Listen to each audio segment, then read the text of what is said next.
சிறகடிக்க ஆசை சீரியல்ல அடுத்து வர எபிசோட்ல நம்ம அருண் இருந்துட்டு வீட்டுக்கு வராரு. சீதா அப்படின்னு சொல்லிட்டு வராங்க. என்னாச்சு, முகம்லாம் ஒரு மாதிரியா இருக்கு அப்படின்னு சொல்லிட்டு கேட்கவும், நீங்க சொல்லி தான் என் அம்மாவோட கடை அந்த இடத்துல வந்துச்சா? ஆமா, நான் தான் இன்ஸ்பெக்டர் கிட்ட இருந்து லெட்டரை வாங்கிட்டு போய் கமிஷனர் கிட்ட கொடுத்தேன். அதனால தான் அந்த கடை வந்தது. பொய் சொல்லாதீங்க. நான் இன்னைக்கு கமிஷனரும் அவங்களுடைய ஒய்ஃபையும் பார்த்துட்டு தான் வரேன். அவங்க நடந்த எல்லா விஷயத்தையும் என்கிட்ட சொல்லிட்டாங்க.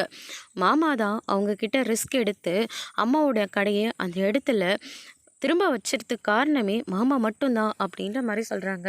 சரி, நான் ஒத்துக்கிறேன். உன் மாமாவே பெரிய ஹீரோ மாதிரி இருக்கட்டும். அவன்லாம் ஒரு டிரைவரு, அவன்லாம் ஒரு ஆள். அவன் சொல்கிறதில் நீங்கள் கேட்குறீங்க. நான் சொன்னேன், நீங்களாம் கேட்க மாட்டிங்களா அப்படின்ற மாதிரி சொல்கிறாங்க. என் மாமாவை மரியாதை இல்லாமல் பேசுகிறீங்களா? உங்களுக்கு எனக்கும் இனிமேல் எதுவுமே இல்லை அப்படின்னு சொல்லிட்டு சீதா வந்து கோச்சிக்கிட்டே வீட்டுக்கு வந்துடுறாங்க. இந்த விஷயத்த மீனாக இருந்துட்டு முத்துக்கிட்ட வந்து சொல்கிறாங்க. அடுத்த நாளே முத்துவும் மீனா வீட்டுக்கு வராங்க. என்ன சீதா, அருண் கூட சண்டை போட்டுட்டு வீட்டுக்கு வந்துட்டியா? அவர் கொஞ்சம் போலீஸ் திமிரோடு நடந்துக்கிறாரு. போலீஸ் என்ற ஒரு ஈகோ வேறு அவர்கிட்ட இருக்குது. அவர் சொல்கிறதெல்லாம் பெருசாக எடுத்துக்காத. அவரெல்லாம் ஒரு ஆளே இல்லை. அதனால் கொஞ்சம் பொறுமையாக இருந்து அந்த ஆள் கூட வாழ அப்படின்ற மாதிரி சொல்லிட்டு இருக்காங்க. சீதா அப்படின்னு சொல்லிட்டு அருண் வராரு. இவர் உள்ளதான் இருக்கானா, ஒரு வார்த்தை சொல்ல மாட்டிங்களா அப்படின்னு சொல்லிட்டு முத்துக்கு என்ன பண்ணுறதுனே தெரியல. திருன்னு முழிச்சிட்டு இருக்காங்க. அதோட இன்னைக்கான ப்ரெமோ முடிச்சிருக்காங்க. இனி சிறுகடிக்க ஆசையில் அருண் அடுத்து என்னெல்லாம் செய்ய போகிறாருன்றதை வெயிட் பண்ணி பார்க்கலாம். தேங்க்யூ.